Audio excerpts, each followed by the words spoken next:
Hello guys, good morning. എല്ലാവർക്കും സുഖമല്ലേ? അപ്പോൾ ഇന്ന് ഞാൻ ഫുഡ് ബ്ലോഗ് അതൊന്നല്ല ഇടുന്നത്, വേറൊരു സംഭവമാണ്. എന്താണെന്ന് വെച്ചാൽ എൻ്റെ മുറ്റത്ത് എന്തൊക്കെ ഉണ്ടെന്ന് ഞങ്ങൾക്ക് കാണിച്ചു തരുമ്പോൾ പറയുന്നില്ല, ചെറിയൊരു മുറ്റാണ്. അപ്പോൾ ഇന്ന് രാവിലെ ഞാൻ പഠിക്കാതിരുന്നപ്പോൾ എനിക്ക് ഭയങ്കര ബോറടി. എന്താ ചെയ്യുക, ഭയങ്കര മടിയാണ് എനിക്കിങ്ങനെ ഇതിലൊക്കെ കുത്തിയിരിക്കാൻ ഭയങ്കര ഇഷ്ടം. ഓക്കെ, അപ്പം നമ്മൾ ഇങ്ങനെ സ്റ്റെപ്പുണ്ട്, ആകെ അലങ്കോലാണ്, അത് നോക്കണ്ട കേട്ടോ. അപ്പോൾ ആദ്യമായിട്ട് നോക്കുകയാണെങ്കിൽ ഒരു ബക്കറ്റ്, അതിൻ്റെ വില വേറൊരു ചട്ടി വെച്ചിട്ട് എന്തോ ഒരു ചെറിയ സാധനം, ഇതെന്തിനാ പോലും എനിക്കറിയില്ല കേട്ടോ. ആരെങ്കിലും ഉണ്ടെങ്കിൽ ഇതിൻ്റെ പേര് കമൻറ്റ് ചെയ്യണം കേട്ടോ. ഓക്കെ, നെക്സ്റ്റ് കിണറാണ്. എല്ലാവരും വീട്ടിലും ഏതെങ്കിലുമൊക്കെ സൈഡിലൊക്കെ ആയിരിക്കും കിണർ, പക്ഷെ എൻ്റെ വീട്ടിലുണ്ടല്ലോ വൃത്തികേടാവാൻ വേണ്ടിയിട്ട് ഫ്രണ്ടിൽ തന്നെ കൊണ്ടുവച്ചിട്ടുണ്ട്. എന്തിനാ എനിക്കറിയില്ല ഗൈസ്, പലവട്ടം ചോദിച്ചിട്ടുണ്ട്, പക്ഷെ വെള്ളം കുടിക്കാനല്ല, അതുകൊണ്ട് മൂടിയിടാൻ പറ്റില്ലല്ലോ. ഓക്കെ, പിന്നെ നോക്കുകയാണെങ്കിൽ ഇത് മൊത്തം മുല്ലവള്ളിയാണ്. ഇവിടെ മഴക്കാലത്ത് ഇതിപ്പോൾ കുറച്ച് പൂവുണ്ട്, മഴയാകുമ്പോൾ ഫുള്ള് പൂത്തലയും. ഇതിൽ ഒരു ദിവസം പോലും നമുക്ക് പൂവ് കിട്ടാണ്ടിരിക്കില്ല. പക്ഷെ എന്താ പറയുക, മടുത്തു എനിക്കിപ്പോൾ ഇത്. എന്താ പറയുക, ഇത് ചൂടാൻ ക്രേസില്ല. പണ്ടൊക്കെ ചെറുപ്പത്തിലൊക്കെ നല്ല ഇതുണ്ടായിനി. പിന്നെ ഇത് നോക്കുകയാണ്, ഇതാണ് ലില്ലിച്ചെടി. ഇത് ഞാൻ 6ാം ക്ലാസ് പഠിക്കുമ്പോൾ മുതൽ ഇവിടെ ഉണ്ട്, ഇതുവരെ ഒന്നും ആയിട്ടില്ല. അടുത്തത് കുറേ കാലിച്ചട്ടിയൊക്കെ ഉണ്ട്, എന്തിനാണാവോ. ഒന്നിൽ മീമുകളൊക്കെ നിറച്ച് വെച്ചിരിക്കണം, എന്തിനാവോ. പിന്നെ ഇതാ ഈ മുല്ലച്ചെടി എന്ന് പറഞ്ഞാൽ ഇത്ര ഉണ്ട്, ഇത് കണ്ടോ. ഇതിവിടെ കുറേ കാലമായിട്ടുള്ള സാധനം. പിന്നെ ഇത് ഈ മുല്ല കയറി പോകാൻ കമ്പിയൊക്കെ കെട്ടി വെച്ചിട്ട് ഇനി നമുക്ക് അപ്പുറത്ത് ഇതിൽ പോവാം. ഓക്കെ, അപ്പുറത്ത് ഇതിൽ നോക്കണ പൈപ്പുണ്ട്. ഇത് ശരിക്കും ചെടി നനക്കാൻ വേണ്ടിയിട്ടൊക്കെ പറയണേ, പക്ഷെ ഞാൻ ഇതിൽ പല്ലൊക്കെ തേക്കും, മുഖം കൈകൊക്കെ ഇവിടെ നിന്നാണ്. പിന്നെ ഇത് നോക്കിക്കഴിഞ്ഞാൽ ഇതെന്താണ്, തുളസില്ല, ഇതും അടുത്തൊരു കരിഞ്ഞ തുളസി. ഇത് ഇവിടുത്തെ പണിക്കാരനൊക്കെ കുഴിച്ചിട്ടോ, അതായത് പണിക്ക് ഈ വീടിൻ്റെ ഒരു പണിക്ക് എടുക്കാൻ വരുന്ന സമയത്ത് ഉണ്ടാക്കിയതാണ്.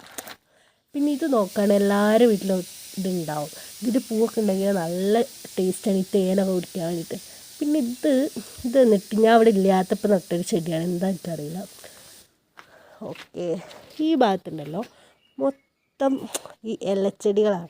എന്തിൻ്റെ പേര് എനിക്കറിയില്ല, ഒരു ബൊട്ടാണിക്കൽ ഗാർഡൻ തുടങ്ങാനുള്ള ഇലച്ചെടികളുണ്ട്. ഇതിൻ്റെയൊക്കെ പേരെന്താവും, ഇത് വട്ടത്തിൽ നീളത്തിൽ എന്തൊക്കെ ഉണ്ട് കേട്ടോ, ചരിഞ്ഞ് മറന്ന് കിടക്കുന്നുണ്ട്. പിന്നെ ഇത് ഇലച്ചെടി ഇല്ലാന്ന് തോന്നുന്നുണ്ട്, ഇതെന്തോ പൂവൊക്കെ ഉണ്ടാവും തോന്നുന്നുണ്ട്. പിന്നെ എഗെയിൻ ലില്ലിച്ചെടി, പിന്നെ 2 കവുങ്ങുണ്ട്. പിന്നെ നോക്കണേ, ഇതൊന്നും ഹാങ് ചെയ്തെന്തോ ഒരു പുല്ലാണ്, പേരൊന്നറിയില്ല. പിന്നെ ഇത് കറ്റാർവാഴ, ഇതെന്താ ഞാൻ എപ്പോഴും തലയൊക്കെ തേക്കാൻ എടുക്കും. പിന്നെ ഇതും ഇതേമാതിരി ഒരു ഇലച്ചെടി, അപ്പുറത്തും ഇതേപോലെ എന്തൊക്കെ ഒരു ഇലച്ചെടിയൊക്കെ ഉണ്ട്. ഇതൊക്കെയാണ്. പിന്നെ ഇവിടെ ഒരു കവുങ്ങൊക്കെ ഉണ്ടായിരുന്നു ഗൈസ്, പക്ഷെ എന്താ പറയുക, എൻ്റെ വീട്ടിലെ അയൽക്കാരൻ തെണ്ടി ഇതൊക്കെ മറിച്ചിട്ടു. ഞങ്ങൾ വീട്ടിലുള്ള സമയത്ത് നിങ്ങൾക്ക് ഇതുപോലെ അയൽക്കാരുണ്ടാവും, കമൻറ്റ് ചെയ്യണം കേട്ടോ. ഓക്കെ, നമുക്ക് ബാക്കിലോട്ട് പോവാം. ബാക്കിൽ വലിയ അലങ്കോലാണ്, പുളി പിന്നെ മാവ് പ്ലാവ് അതൊക്കെ ഉണ്ട്. മാവില്ല, സോറി, പ്ലാവൊക്കെ ഉണ്ട്. ഓക്കെ, ഇനി ഇത് വന്നിട്ടൊരു ശംഖുപുഷ്പല്ലേ, അതാണ്. ഇതിൻ്റെ ഇലയല്ല, പൂവൊക്കെ ഇട്ടിട്ട് നമ്മൾ വെള്ളമൊക്കെ കുടിക്കും, നല്ല നീലൊക്കെ ആയിട്ട്.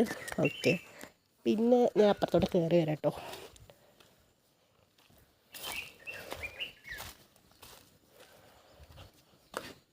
ഓക്കെ, ഇതാണ് നമ്മൾ ചെമ്പരത്തി. ഇതും അത്യാവശ്യം ഇത് വലിപ്പമുണ്ട്, പൂവൊന്നും ആയിട്ടില്ല. മുട്ടൊക്കെ ഉണ്ട്, കുറേ നാളൊക്കെ ആവുമായിരിക്കും. പിന്നെ ഇത് വന്നിട്ട് ഇതെന്താ, ഒരു വെള്ള മുളകില്ലേ, തൈരിലൊക്കെ അടിക്കണ, ചെറുതായിട്ടുള്ളൂ, ആവുമായിരിക്കും. ഒക്കെ ഞാൻ പറിച്ചിട്ടുണ്ട്. ഓക്കെ, നിറയെ ഉണ്ടാവും. പിന്നെ ഇത് തെങ്ങ് വലുതായി, എപ്പോഴെങ്കിലൊക്കെ വലുതാവായിരിക്കും, ഇപ്പം ചെറിയ ഇതാണ്. പിന്നെന്താ, ഇത് കവുങ്ങ്. പിന്നെ അപ്പുറത്തെന്താ വാഴത്തോട്ടം, ഞാൻ കാണിച്ചു തരാം. എൻ്റെ വീട്ടിൽ ഏറ്റവും കൂടുതൽ കവുങ്ങും വാഴ മാത്രമേ ഉള്ളൂ, വേറൊരു തേങ്ങ ഇല്ല. ഓക്കെ, നെക്സ്റ്റ് നമുക്ക് അങ്ങോട്ട് പോവാം. കളി കിടക്കാം. ഇത് അങ്ങോട്ട് പോവാം. ഇത് റോഡാണ്. ഓക്കെ. ഇത് അധികം ആൾക്കാർ വീട്ടിലൊന്നും ഉണ്ടാവില്ല. ഇത് മുള്ളൻചക്ക. ഓക്കെ, മുള്ളൻചക്കേൻ്റെ ഇത് കായ ഉണ്ടായിട്ടുണ്ട്. നിങ്ങളുടെ നാട്ടിൽ ഇത് ഇങ്ങനെയൊക്കെ തന്നെയല്ലേ പറയുക. ഇത് പഴുത്ത് നല്ല എനിക്ക് തിന്നണം guys. I am waiting. Next നെല്ലിക്കമരം. ഇത് കുറേ നാളായി, പക്ഷെ കായൊന്നും ഉണ്ടാവില്ല. എന്താ ചെയ്യല മാത്രമേ തഴച്ച് വളരും. നെക്സ്റ്റ് ഇതെന്ത് വെറ്റില, സോറി, വെറ്റില വള്ളി കവുങ്ങിൽ പടർന്നാണ്, എനിക്കറിയില്ല. നെക്സ്റ്റ് എനിക്ക് ഏറ്റവും ആവശ്യമുള്ള സാധനം ഇതാണ്, ചാമ്പയ്ക്ക മരം. ഇതിൽ കുറേ ചാമ്പൊക്കെ ഉണ്ടാവുന്നുണ്ട്. ഇത് ചെറുതൊക്കെ ഉണ്ടാവുന്നുണ്ട്. ഇത് ഉണ്ടായി കഴിഞ്ഞാൽ നല്ല ടേസ്റ്റാണ്. ഫുള്ള് റെഡായിട്ട് വരും. കുറേ ഉണ്ടാവും കേട്ടോ. അപ്പോൾ ഇതിൽ നിന്ന് ഫുള്ള് ഞാൻ പറിച്ചിട്ട് ആദ്യം ഞാൻ തിന്നിട്ട് ബാക്കിൻ്റെ ആർക്കൊക്കെ കൊടുക്കും കേട്ടോ. ഓക്കെ, നെക്സ്റ്റ് കവുങ്ങ്. പിന്നെ ഇതാ വാഴത്തോട്ടമുണ്ട്. ഓക്കെ, ഇത് ആ കിണറിൻ്റെ മറ്റേ ഭാഗമാണ് കേട്ടോ. കാടൊക്കെ മുറിച്ച്. ഓക്കെ, അങ്ങനെ നമുക്ക് പഴയ സ്ഥലത്തോട്ട് പോവാം. ഇത് റോഡാണ് കേട്ടോ, മണ്ണൊക്കെ ആയിട്ടുള്ള റോഡാണ്. ഇത് അമ്മ ഇവിടെ ബെഡൊക്കെ കണക്കായിട്ടുണ്ട്. അപ്പോൾ നമുക്ക് അങ്ങോട്ട് പോകണ്ടവാ. അപ്പോൾ ഓക്കെ, നമുക്ക് പഴയ സ്ഥലത്തോട്ട് തന്നെ വരാം. ഇതെനിക്ക് ഭയങ്കര ഇഷ്ടപ്പെട്ട പ്ലേസാണ്. വീടൊക്കെ നന്നായി കഴിഞ്ഞാൽ ഇവിടെ ഞാൻ എന്തെങ്കിലും ബെഞ്ചൊക്കെ ഫിറ്റ് ചെയ്യും. എന്താ പറയുക, പീസ്ഫുള്ളായിട്ടൊരു പ്ലേസാണിത്. നമുക്ക് ക്രിയേറ്റീവായിട്ട് എന്തെങ്കിലുമൊക്കെ ചിന്തിക്കാമല്ലോ. അകത്തിരുന്ന് ചിന്തിക്കാൻ പറ്റില്ല, അതാണ് പുറത്തിരിക്കണം. ഓക്കെ ഗൈസ്, അപ്പോൾ നിങ്ങൾക്കൊക്കെ വീഡിയോ ഇഷ്ടപ്പെട്ടിട്ടുണ്ടെങ്കിൽ ലൈക്ക്, ഷെയർ, കമൻറ്റ് ചെയ്യുക. പിന്നെ ഒരു ചാനൽ സബ്സ്ക്രൈബ് ചെയ്യുക. അപ്പോൾ ഓക്കെ, ബൈ.